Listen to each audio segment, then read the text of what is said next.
Hello guys. तो आज के लेक्चर में हम देखेंगे आर्टिकल 16। ओके, सो इस लेक्चर में आर्टिकल 16 को मैं आपको पूरे डिटेल और डेप्थ में समझाऊंगा। आर्टिकल 16 में टोटल 8 क्लॉज हैं। Clause 1, 2, 3, clause 4, clause 4A, clause 4B, 5 and 6। Okay, और ये सभी क्लॉजेस बहुत रेलेवेंट हैं। ओके, और चूँकि आर्टिकल 16 के इन सभी क्लॉज को मैं आपको डिटेल में पढ़ाना चाहता हूँ। ओके, सो मैं इसके सारे एस्पेक्ट को टच कर पाऊँ या मैं आर्टिकल 16 के सभी फैब्रिक या धागों को खोल पाऊँ, for that I need time. Okay, and you need patience. So I request you कि आप 40 से 45 मिनट तक इस लेक्चर को मतलब यहाँ बने रहें, और जैसे ही ये लेक्चर ख़त्म होगा आपको रियलाइज़ होगा कि आपका पेशेंस वर्थ इट था। सो आर्टिकल 16 पढ़ाने से पहले मैं थोड़ा आपको आर्टिकल 14 और 15 को ब्रीफली बताना चाहूँगा।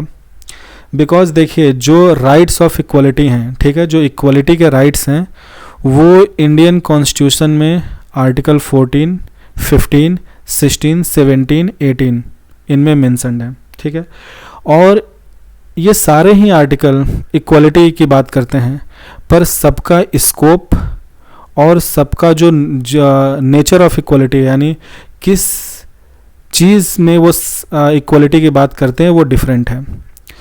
तो सबसे पहला डिफरेंस तो ये है कि आर्टिकल 14 और आर्टिकल 17 जो है ये इंडिया में हर व्यक्ति को गिवन है। ओके, चाहे वो सिटीजन हो या ना हो। पर आर्टिकल 15, 16, 18 क्लॉज 2 ये इंडिया में सिर्फ इंडियन सिटीजन्स को गिवन है। ओके, और अगर आर्टिकल 14 की मैं बात करूं तो जो उसका स्कोप है और जो आर्टिकल 14 का नेचर है वो वाइडेस्ट है। ठीक है, वो बहुत ब्रॉड है। बिकॉज आर्टिकल 14 कहता है every one is equal in the I of law.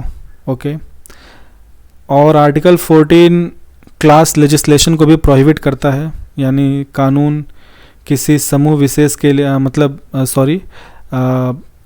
State यानी कि सरकार किसी विशेष समूह के लिए कानून नहीं बना सकती। ठीक है, वो आर्टिकल 14 का वायलेशन होगा। और आर्टिकल 14 में मैंने बताया था कि जुडिशरी 2 प्रिंसिपल्स को यूटिलाइज कर सकती है। इक्वलिटी बिफोर लॉ, ठीक है, that every one is equal in the I of law, और दूसरा है इक्वल प्रोटेक्शन ऑफ लॉ। तो आर्टिकल 14 ये कहता है कि देश में जो भी कानून है वो सबके लिए है। ठीक है, कानून सबके लिए बराबर है और कानून की नज़रों में सभी बराबर हैं। और अगर पार्लियामेंट या स्टेट लेजिस्लेचर कोई कानून बनाती है तो वो सबके लिए होगा, सब पे लागू होगा और सब पे बराबर लागू होगा। ओके, आर्टिकल 15 जो है ये आर्टिकल 14 के अंदर आता है। ठीक है, ये आर्टिकल 14 से उसका स्कोप थोड़ा नैरो है, because article 15 prohibit general discrimination.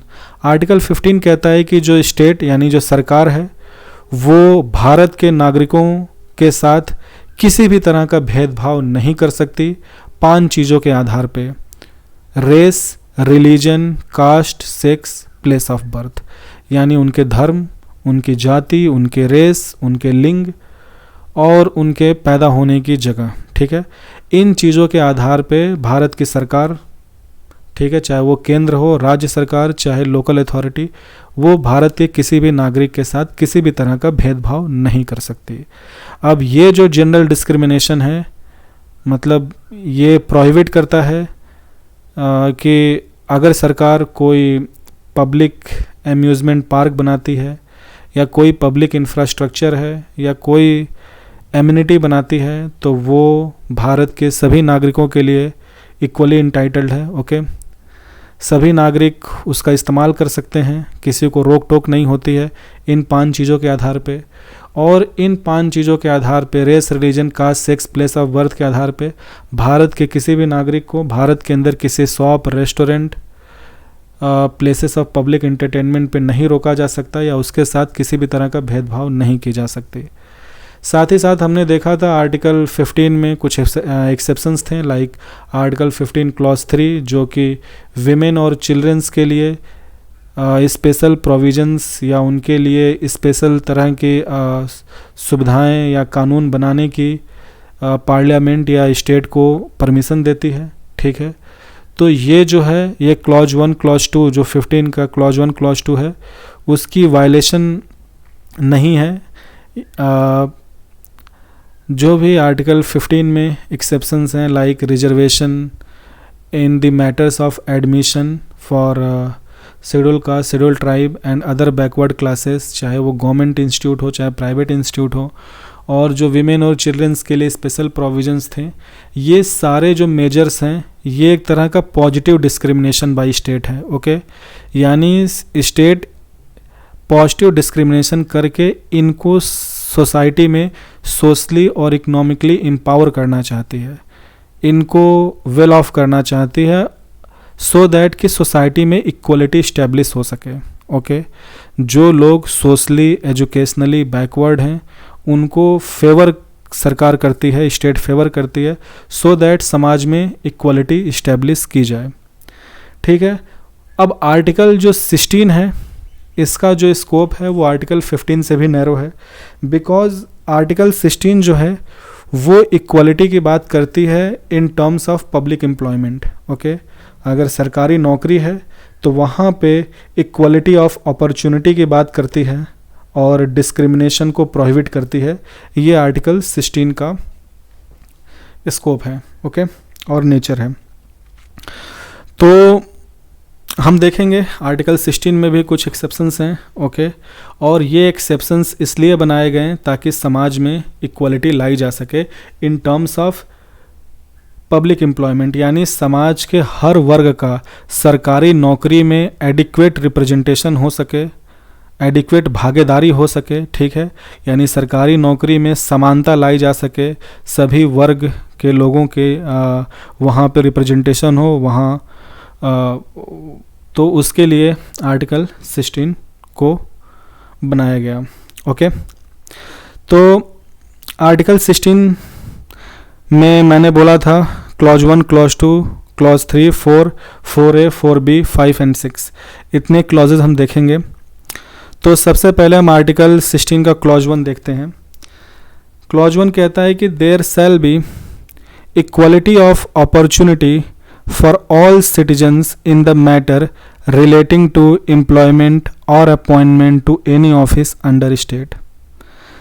तो आर्टिकल 16 का क्लॉज 1 ये कहता है कि अगर सरकार की कोई ऑफिस है, अब स्टेट की जो डेफिनेशन है वो आर्टिकल 12 में मैंने आपको बताया है, यानी केंद्र सरकार, राज्य सरकार या इनकी किसी लोकल अथॉरिटी में कोई ऑफिस है। ठीक है, तो वहाँ पे जो अपॉइंटमेंट होगी, ठीक है, या जो एम्प्लॉयमेंट होगी वो भारत के नागरिकों के लिए बराबर होगा। कहने का मतलब है कि भारत का हर एक नागरिक गवर्नमेंट के जो भी ऑफिसेस हैं उनमें एम्प्लॉयमेंट के लिए इक्वली इंटाइटल्ड है।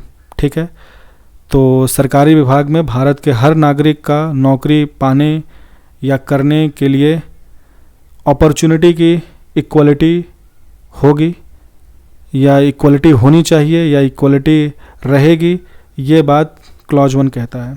ठीक है, क्लॉज 2 कहता है नो सिटीजन, भारत का कोई भी नागरिक, shall on the ground only of religion, race, caste, sex, descent, place of birth, residence or any of them be ineligible or discriminated against in respect of any employment or office under state.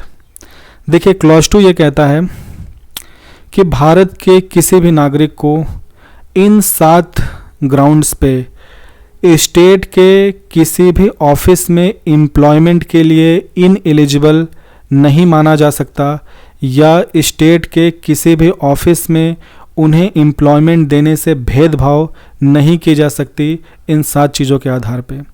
पहला धर्म, दूसरा race, तीसरा जाति, चौथा उनका लिंग यानी sex, place of birth मतलब उनके पैदा होने की जगह, ठीक है। अब आप देखेंगे आर्टिकल 15 और 16 में सिमिलैरिटी ये है कि article 15 prohibit general discrimination by state on 5 grounds. यहाँ पे 2 नए ग्राउंड्स हैं, ठीक है। वो है डिसेंट और दूसरा है रेजिडेंस।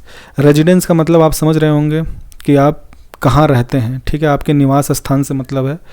डिसेंट का मतलब है कि आपकी फैमिली बैकग्राउंड क्या है, मतलब आपकी जो आपकी जो फैमिली बैकग्राउंड है, ठीक है, आपके फैमिली बैकग्राउंड की जो नेशनैलिटी है या आपके फैमिली बैकग्राउंड या आपके एंसेस्ट्रल जो बैकग्राउंड है उसको वो आपके डिसेंट को, मतलब उसका डिसेंट का मतलब होता है कि आपकी फैमिली बैकग्राउंड या आपकी एंसेस्ट्रल बैकग्राउंड क्या है। ओके, तो सरकार जो भी स्टेट की ऑफिसेस हैं वहाँ भारत के किसी भी नागरिक को नौकरी देने में, ठीक है, इनएलिजिबल या किसी भी तरह का भेदभाव नहीं कर सकती इन 7 ग्राउंड्स पे, ठीक है।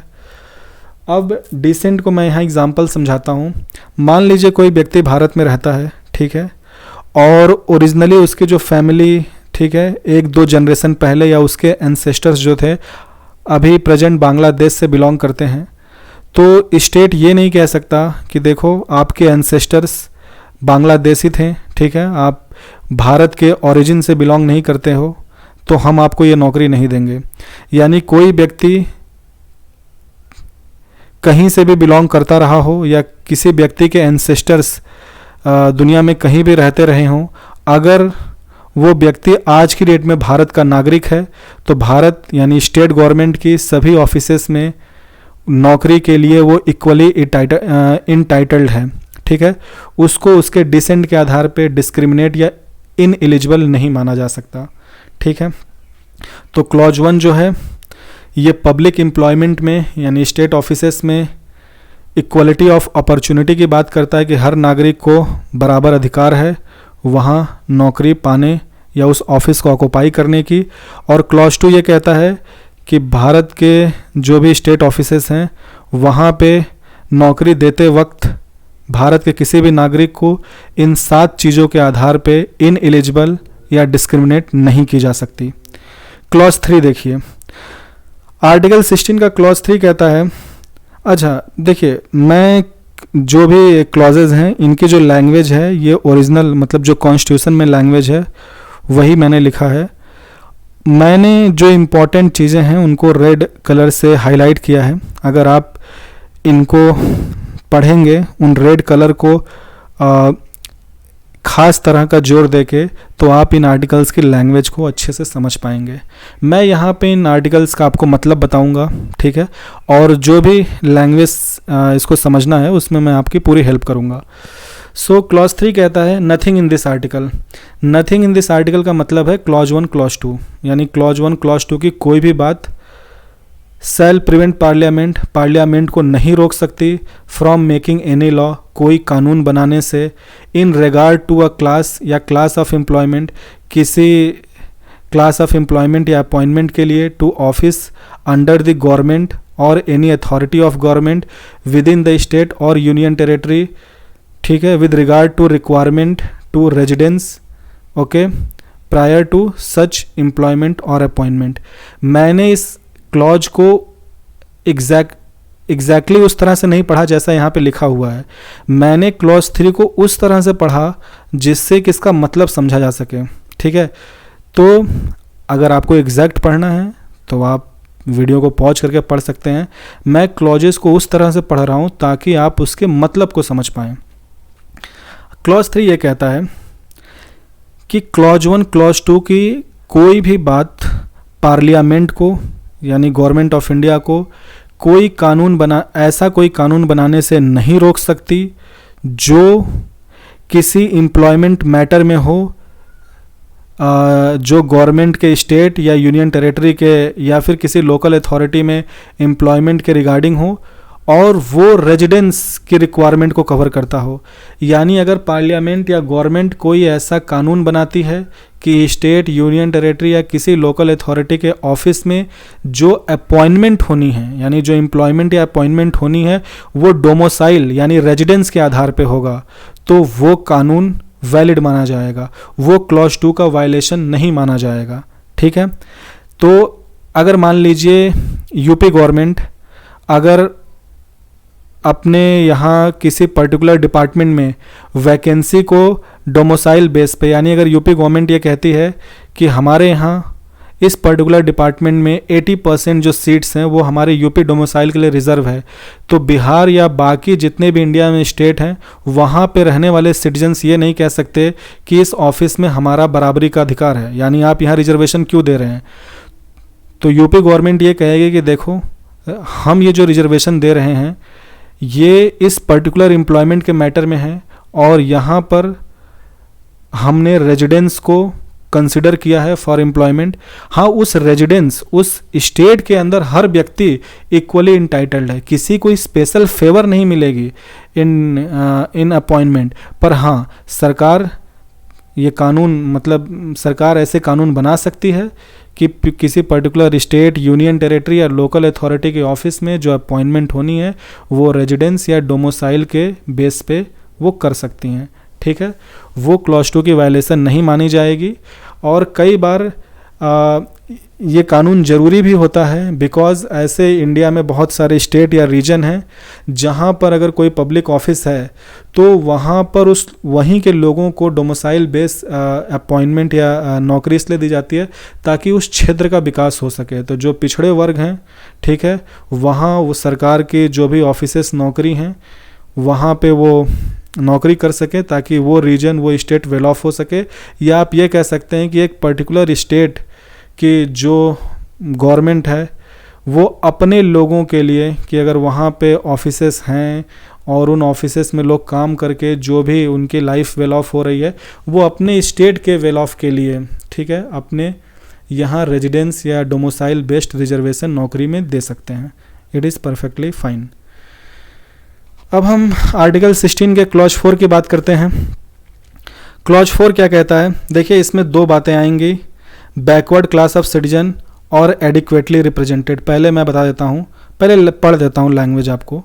नथिंग इन दिस आर्टिकल, अच्छा नथिंग इन दिस आर्टिकल जहाँ जहाँ भी आएगा, नथिंग इन दिस आर्टिकल का मतलब है क्लॉज 1 क्लॉज 2, ठीक है। क्लॉज 1 क्लॉज 2 नहीं रोक सकती किसको? स्टेट या पार्लियामेंट को। स्टेट में government of India, government of state और लोकल अथॉरिटी सभी आती हैं, ठीक है। अब जब पार्लियामेंट की बात होगी तो लोकसभा और राज्यसभा की बात होती है, और जब स्टेट की बात होती है तो वो लोकसभा, राज्यसभा, स्टेट लेजिस्लेचर सबकी बात होती है। तो पहले इसकी लैंग्वेज पढ़ते हैं। Nothing in this article shall prevent the state from making any provisions for the reservation of appointment or post in favor of any backward class of citizens which in the opinion of state is not adequately represented in the service under the state। देखिए, मैं आपको एक बात यहाँ बताऊँ कि article 16 को बनाने का जो पर्पस था वो ये था कि जब देश आज़ाद हुआ तो जो भी सरकार के विभाग होने थे, केंद्र सरकार, राज्य सरकार और लोकल अथॉरिटी, वहाँ पे हर जाति और हर वर्ग का रिप्रेजेंटेशन हो सके, ठीक है, ताकि सोसाइटी में इक्वलिटी लाई जा सके in terms of representation in public office, ठीक है। और ये जो इक्वलिटी है पब्लिक ऑफिस में एम्प्लॉयमेंट की, ये बहुत ज़रूरी थी सोशल इक्वलिटी के लिए। आप इमेजिन करिए एक ऐसी सोसाइटी जहाँ पे जो भी सरकारी विभाग हैं, ठीक है, मान लीजिए कोई आप स्टेट लेते हैं, कोई राज्य लीजिए, जहाँ पे सरकारी विभाग में सारे अपर कास्ट के लोग नौकरी करते हों, तो आपको लगता है कि वहाँ पे जो लोअर कास्ट या बैकवर्ड क्लास हैं उनकी प्रोटेक्शन हो पाएगी, उनकी प्रोटेक्शन इंश्योर हो पाएगी, या उनके लिए सोशल और इकोनॉमिक इक्वलिटी हम इंश्योर कर सकते हैं? ये बहुत डिफ़िकल्ट होगा, बिकॉज हो सकता है कि वो अपर कास्ट आपस में अलायंस बना लें, ठीक है, बिकॉज वो डिस्क्रिमिनेट करने लगे, तो डिस्क्रिमिनेशन और ज़्यादा आप कह सकते हैं शार्प हो जाएगा। अगर मान लीजिए स्टेट के एम्प्लॉयमेंट में अगर बहुत डिफर्ड आप ये कह लीजिए रिप्रेजेंटेशन है, यानी अगर लोअर कास्ट और बैकवर्ड क्लास का रिप्रेजेंटेशन नहीं है तो सोशल इनइक्वालिटी बढ़ सकती है इससे, ठीक है।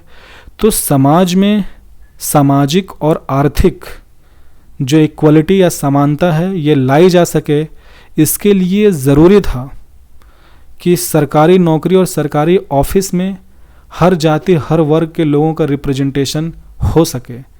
इसके लिए आर्टिकल 16 बहुत इम्पॉर्टेंट है और आर्टिकल 16 का क्लॉज 4 इसी बात को डील करता है। क्लॉज 4 ये कहता है कि जो स्टेट के ऑफिस हैं, ठीक है, अगर वहाँ पे बैकवर्ड क्लास का एडिक्वेट रिप्रेजेंटेशन नहीं है, ठीक है, तो सरकार ऐसे कानून या स्पेशल प्रोविजंस बना सकती है जिससे स्टेट के ऑफिसेस में बैकवर्ड क्लास का एडिक्वेट रिप्रेजेंटेशन इंश्योर की जा सके। इसी क्लॉज 4 की वजह से रिजर्वेशन इन एम्प्लॉयमेंट आया, यानी कि आप सिविल सर्विसेज देखें या स्टेट गवर्नमेंट की या गवर्नमेंट की जो भी सर्विसेज हैं, ठीक है, चाहे सेंटर की हो चाहे स्टेट की हो, वहाँ पर आप देखते हैं कि सभी नौकरी में ओबीसी के लिए 27% रिजर्वेशन है, शेड्यूल कास्ट शेड्यूल ट्राइब के लिए 22.5% का रिजर्वेशन है और AWS के लिए 10% रिजर्वेशन है, ठीक है। तो यहाँ पे AWS की हम बात नहीं करेंगे, यहाँ सिर्फ बैकवर्ड क्लास की बात हो रही है। तो ये जो रिजर्वेशन है ये उनके एडिक्वेट रिप्रेजेंटेशन के लिए ज़रूरी है। अब एडिक्वेट रिप्रेजेंटेशन का टेक्निकल मीनिंग क्या होता है? देखिए, एडिक्वेट रिप्रेजेंटेशन का मतलब है जो इंडिया के पॉपुलेशन है, ठीक है, इंडिया के पॉपुलेशन में अलग अलग कास्ट या कैटेगरी का जो परसेंटेज कंट्रीब्यूशन है उसी के प्रपोर्शन में उन कैटेगरीज़ का पब्लिक एम्प्लॉयमेंट में भी कंट्रीब्यूशन होना चाहिए। फॉर एग्ज़ाम्पल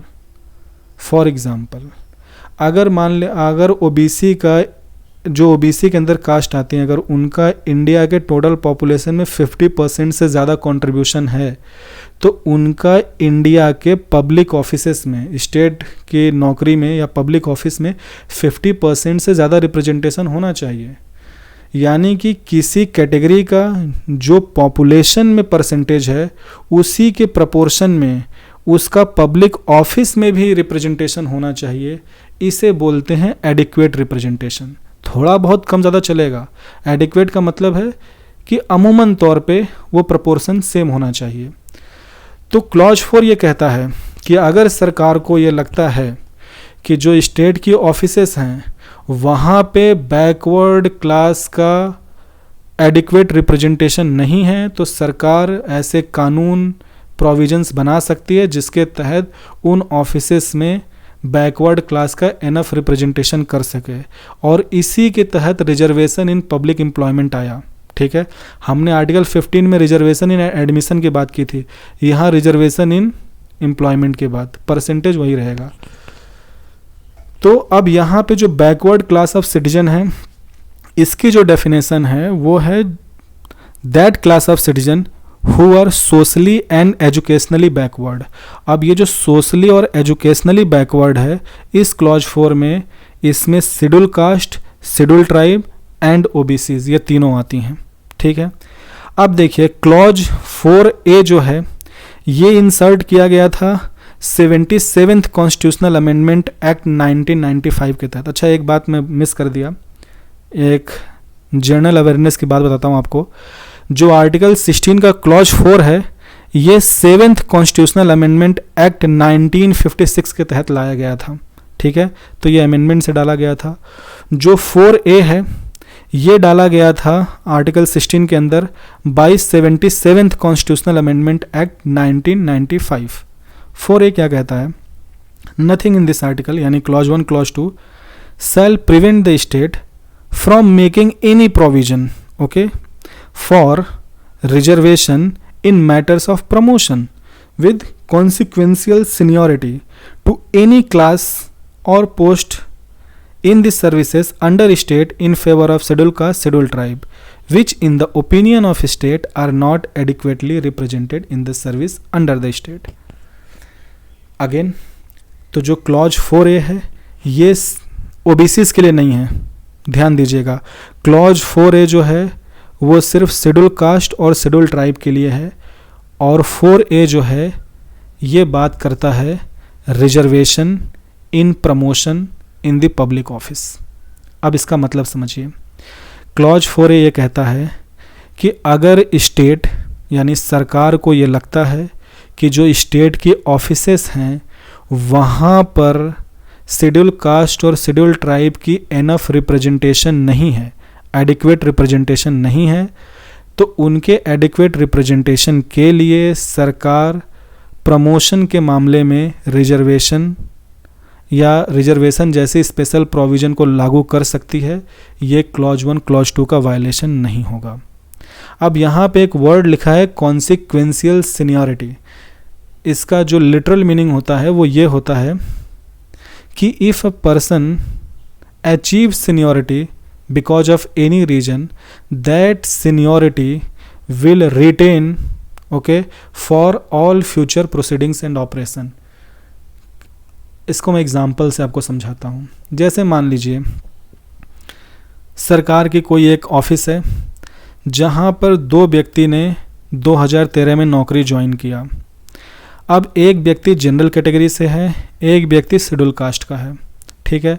अब चूँकि प्रमोशन में भी रिजर्वेशन है, यानी कि जो अपर हिरार्की होगी पब्लिक उस ऑफिस में, वहाँ कुछ सीट शेड्यूल कास्ट और शेड्यूल ट्राइब की रिजर्व होंगी। तो जैसे ही वो सीट खाली होंगी, शेड्यूल कास्ट वाला मान लीजिए 5 साल बाद प्रमोट हो जाता है, और अब ये दोनों ही व्यक्ति एक ही पोस्ट पे एक ही साल नौकरी ज्वाइन किए थे, दोनों बराबर थे। लेकिन 2018 में यानी 5 साल बाद जैसे ही शेड्यूल कास्ट का व्यक्ति प्रमोट हुआ, वो अपने पीयर ग्रुप यानी अपने साथी से सीनियर हो गया। अब ये जो सीनियरिटी है ये उसको मिली है because of reservation in promotion, but this seniority will be valid for all the future operation. अब फ्यूचर में कोई भी ऑफिस अपॉइंटमेंट होगा या और प्रमोशंस होने होंगे या जो भी है, ये सीनियरिटी वैलिड होगी। ओके, इसी को बोलते हैं कॉन्सिक्वेंशियल सीनियरिटी, ठीक है। तो अच्छा, क्लॉज 4A लाने के पीछे लॉजिक ये था कि गवर्नमेंट का कहना था कि हम क्लॉज 4 के तहत बैकवर्ड क्लास को पब्लिक ऑफिस में एडिक्वेट रिप्रेजेंटेशन देकर इक्वालिटी, जो सोशल इकोनॉमिक इक्वालिटी, इसको अचीव तो कर सकते हैं। पर उन्होंने कहा कि यहाँ एक और प्रॉब्लम है, हमने लोगों को उस नौकरी में तो भेज दिया, लेकिन उस नौकरी के अंदर, ठीक है, विद इन दैट ऑफिस अगर अपर हिरार्की में सारे जनरल पॉपुलेशन होंगे, अगर अपर हिरार्की में शेड्यूल कास्ट और शेड्यूल ट्राइब के लोग नहीं हैं, तो विद इन दैट ऑफिस उनके साथ डिस्क्रिमिनेशन होगा।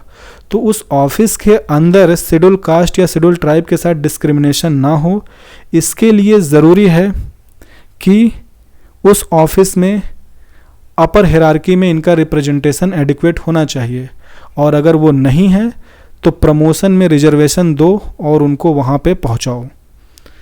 क्लॉज 4B क्या कहता है?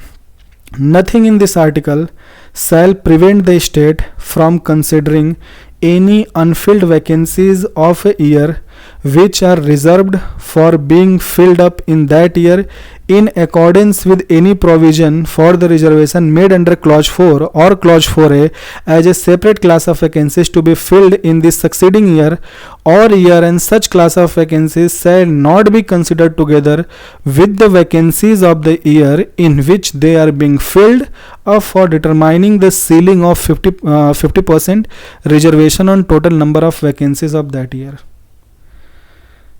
क्लॉज 4B कॉन्स्टिट्यूशन में ऐसा ही लिखा हुआ है। अब आप ये पढ़कर आपको लगेगा इसका क्या मतलब है। देखिए, इसका मतलब सिंपल है, ठीक है। जो मैंने रेड कलर में हाईलाइट किया है, आप इन पे जोर दे के जब पढ़ेंगे, ठीक है, और पहली लाइन को कि state from considering any unfilled vacancies of a year are reserved, ठीक है। अगर आप इनको रेड कलर के साथ जोर दे के पढ़ेंगे तो आप ये लैंग्वेज समझ जाएंगे। हालांकि मैं आपको क्लॉज 4B का मतलब समझाता हूँ। देखिए, क्लॉज 4B ये कहता है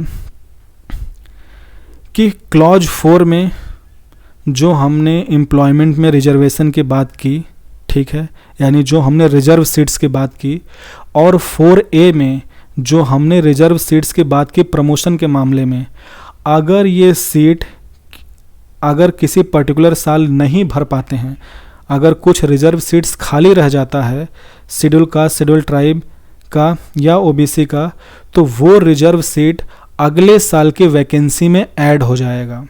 यानी जो अगले साल की वैकेंसी आएगी उसमें जो इनका रिजर्वेशन है वो तो रिजर्व सीट्स रहेंगे ही रहेंगे, प्लस जो अभी वैकेंट थे वो ऐड हो जाएंगे। तो जो शेड्यूल कास्ट का रिजर्व सीट है वो उनकी रिजर्व कैटेगरी में ऐड हो जाएगा, और अगर ओबीसी की कुछ सीटें वैकेंट हैं तो वो 27% में उतना परसेंटेज ऐड हो जाएगा जो अनफिल्ड हैं। ठीक है, तो ये जो कैरी फॉरवर्ड रूल है, यानी कि जितनी भी रिजर्व सीट्स की वैकेंसी खाली चलती आएंगी वो अगले साल के रिजर्व सीट्स के वैकेंसीज में जुड़ जाएंगी। और अगर ऐसा होने में अगर टोटल वैकेंसी में रिजर्वेशन 50% से ज़्यादा हो जाता है तो भी ये वैलिड माना जाएगा। अब क्लॉज 4 भी जो इंसर्ट किया गया था वो किया गया था 81st कॉन्स्टिट्यूशनल अमेंडमेंट एक्ट 2000 के तहत। तो 2000 से पहले एक केस हुआ था, इंदिरा साहनी केस। इंदिरा साहनी केस में सुप्रीम कोर्ट ने ये कहा था कि किसी भी ईयर जो भी टोटल वैकेंसी है पब्लिक ऑफिस के लिए, ठीक है, किसी भी पब्लिक ऑफिस, किसी भी गवर्नमेंट सर्विस के लिए जो टोटल वैकेंसी है उस टोटल वैकेंसी में 50% से ज़्यादा सीट्स रिजर्व नहीं होने चाहिए। ठीक है, और अगर 50% ज़्यादा सीट रिजर्व हैं तो वो सिर्फ एक्स्ट्राऑर्डिनरी केसेस में अलाउ किए जाएंगे। लेकिन इस बात को पार्लियामेंट ने बदल दिया 81st कॉन्स्टिट्यूशनल अमेंडमेंट 2000 से, जहाँ पे उन्होंने क्लॉज 4 भी ऐड किया, जिसमें उन्होंने ये मेंशन कर दिया कि जो भी रिजर्व सीट्स हैं जो वैकेंट हैं वो अगले साल के वैकेंसीज़ में जो रिजर्व सीट हैं उनमें ऐड हो जाएंगी। और इस तरह से अगर टोटल वैकेंसी में रिजर्व सीट्स या रिजर्वेशन 50% से ज़्यादा होता है तो अभी वो वैलिड माना जाएगा। मैं आपको एग्जांपल से समझाता हूँ। आज की डेट में जो पब्लिक ऑफिस में किसी भी सरकारी नौकरी में जो एम्प्लॉयमेंट है उसमें ओबीसी की रिजर्वेशन 27% है। मैं ईडब्ल्यूएस की बात ही नहीं कर रहा हूँ, उसको एकदम एंड में बात करेंगे। ठीक है, और खैर क्लॉज 4 और क्लॉज 4A में तो ईडब्ल्यूएस की बात भी नहीं की गई है। तो 4B में मैं बात कर रहा हूँ अभी ओबीसी और शेड्यूल कास्ट SC ST को लेकर चलते हैं। तो 27% ओबीसी का है। ठीक है, यानी अगर 100 सीट हैं तो 27 सीट ओबीसी की रिजर्व हैं, और 100 में से 22.5 यानी कि 23 सीट। अब इंसान आधा तो हो नहीं सकता, तो 23।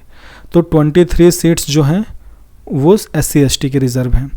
टोटल सीट कितनी हो गई? 27 प्लस 23 50 सीट्स। तो आउट ऑफ 100 50 सीट्स, ठीक है, रिजर्व हो गई। अगर मान लीजिए इस साल शेड्यूल SC ST की 10 सीटें खाली रह गईं और ओबीसी की 10 सीटें खाली रह गईं, तो कितनी सीटें बच गईं खाली? 20 सीट्स।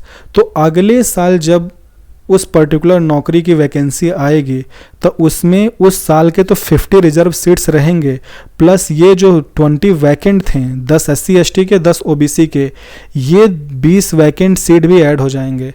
तो उस अगले साल जो टोटल वैकेंट जो रिजर्व सीट्स होंगे वो 70 होंगे। अब मान लीजिए उस साल टोटल वैकेंसी निकली 100, ठीक है, तो उस 100 में अब जनरल्स के लिए सीटें मात्र 30 हैं, बिकॉज जो रिजर्व सीट पिछले साल नहीं भरी थी उन पे आप रिजर्व कैटेगरी को ही भर सकते हो। ठीक है, तो कहने का मतलब है कि जो रिजर्व सीट्स जिस कैटेगरी के लिए रिजर्व है उस पे उसी कैटेगरी के इंसान को फिल की जा सकती है, और अगर वो किसी साल नहीं फिल होती है तो अगले साल के रिजर्व सीट में वो ऐड होती चली जाएगी। और अगर इस तरह से किसी पर्टिकुलर ईयर में टोटल वैकेंसी में 50% से ज़्यादा रिजर्वेशन हो जाता है तो भी वो वैलिड होगा। यही क्लॉज 4 भी है। अब आर्टिकल 16 का क्लॉज 5 देखते हैं।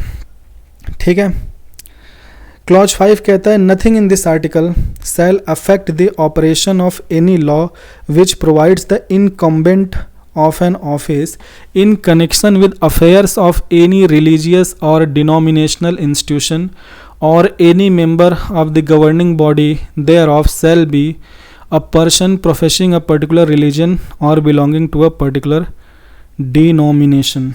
Okay, अब इसकी भी लैंग्वेज डिफ़िकल्ट है। पहले इस लैंग्वेज में कुछ वर्ड्स यूज हुए हैं, मैं आपको बताता हूँ। Incumbent, okay, incumbent of an office का मतलब होता है होल्डिंग ए ऑफिस, ठीक है। अगर कोई ऑफिस है, उसमें अगर कोई व्यक्ति उस ऑफिस में जो उस ऑफिस की जो रिस्पॉन्सिबिलिटी, उस ऑफिस में जो पोस्ट है, अगर उस ऑफिस के पोस्ट पे किसी को बैठा दिया जाए तो वो जो होल्डर ऑफ द ऑफिस होता है, यानी कि जो ड्यूटी या रिस्पॉन्सिबिलिटी ऑफ ऑफिस है, उसी को इनकम्बेंट, यानी किसी ऑफिस का जो पोस्ट होता है, ठीक है, जो रिस्पॉन्सिबिलिटी या ड्यूटी वाला पोस्ट होता है उसको इनकम्बेंट बोलते हैं, ठीक है। और रिलीजियस इंस्टीट्यूशन का मतलब क्या होता है? कोई भी ऐसी संस्थान, ठीक है, जो पर्टिकुलर रिलीजन को प्रमोट करती हो या उसके प्रैक्टिसेस को प्रमोट करती हो, वो उस पर्टिकुलर रिलीजन का इंस्टीट्यूशन कहलाएगा। फॉर एग्जांपल टेम्पल, अगर कोई हिंदू टेम्पल है जहाँ पे कोई मैनेजमेंट है, ठीक है, अगर वो लोग उस टेम्पल को चला रहे हैं और उस टेम्पल में हिंदू लोग पूजा पाठ कर रहे हैं, अगर जो हिंदू रिलीजन है उसकी प्रैक्टिसेस वहाँ पे हो रही हैं, हिंदू रिलीजन को प्रमोशन मिल रहा है, ठीक है, तो वो हिंदू रिलीजन का एक रिलीजियस इंस्टीट्यूशन होगा। तो जितने भी टेम्पल्स हैं जिनके पास मैनेजमेंट होता है वो सारे हिंदू रिलीजन के रिलीजियस इंस्टीट्यूशंस हैं। उसी तरह से इस्लाम के मॉस्क हैं, क्रिश्चियंस के चर्च हैं। अब देखिए यहाँ पे एक और टर्म है religious denomination.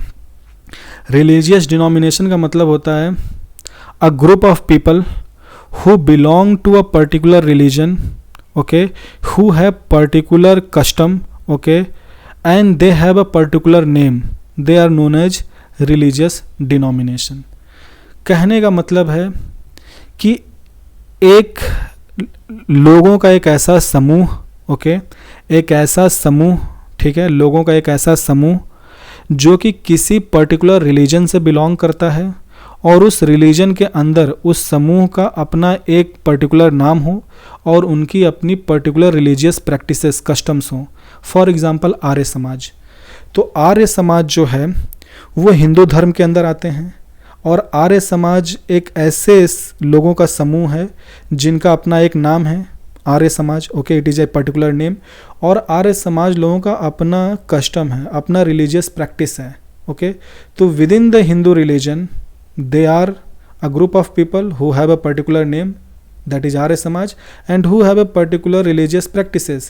So Arya Samaj एक religious denomination है।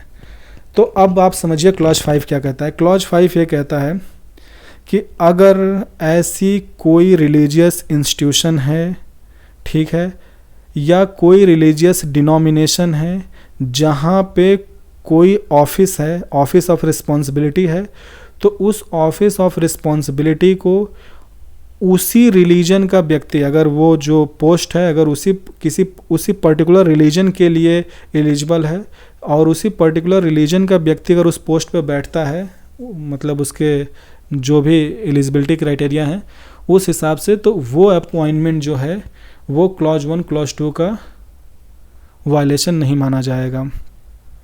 यानी कि किसी रिलीजियस इंस्टीट्यूशन में जो भी पोस्ट हैं अगर वो उस पर्टिकुलर रिलीजन के व्यक्ति के लिए हैं तो उस पर्टिकुलर रिलीजन का ही व्यक्ति बैठेगा, ठीक है। या कोई रिलीजियस डिनोमिनेशन है लाइक आर्य समाज और वो कोई संस्था चला रहे हैं तो उनके यहाँ जो ऑफिस है वो उनके ही पर्टिकुलर रिलीजन का ही व्यक्ति उन ऑफिस को होल्ड करेगा, ठीक है। वो क्लॉज 2 का वायलेशन नहीं माना जाएगा, ठीक है। यानी कि आप ये नहीं कह सकते कि नहीं हम भी पब्लिक हैं, हमारा भी यहाँ पे अपॉइंटमेंट इक्वली इंटाइटल्ड है। नो, फॉर एग्जांपल जो ऑफिस ऑफ आप ये समझ लीजिए जो पोस्ट ऑफ शंकराचार्य है, ठीक है, या जो ऑफिस ऑफ शंकराचार्य है वो हिंदू रिलीजन के लिए ही मतलब वैलिड है। यानी कोई Hindu religious leader he office of Shankaracharya को ऑक्युपाई कर सकता है। और शाही इमाम, ऑफिस ऑफ शाही इमाम will be a Islamic person, okay. तो ये 2 एग्जांपल्स थे। यानी कि अगर किसी पर्टिकुलर रिलीजियस इंस्टीट्यूशन या डिनोमिनेशन के यहाँ कोई ऑफिस है और उस ऑफिस में उसी रिलीजन के व्यक्ति के लिए अगर वो पोस्ट खाली है, वो पोस्ट उसी रिलीजन का कोई व्यक्ति ऑक्युपाई कर सकता है, तो वहाँ की मैनेजमेंट और बोर्ड उसी रिलीजन के किसी व्यक्ति को बिठा सकती है जो भी उनकी अपनी मेरिट्स और क्राइटेरिया होंगे उसके आधार पे, and it is perfectly valid. अब बात कर लेते हैं क्लॉज 6 की, आखिरी क्लॉज है। Nothing in this article shall prevent the state from making any provision for reservation of appointment or post in favor of any economically weaker sections of citizen other than the classes mentioned in clause 4, in addition to existing reservation and subject to maximum 10% of post in each category.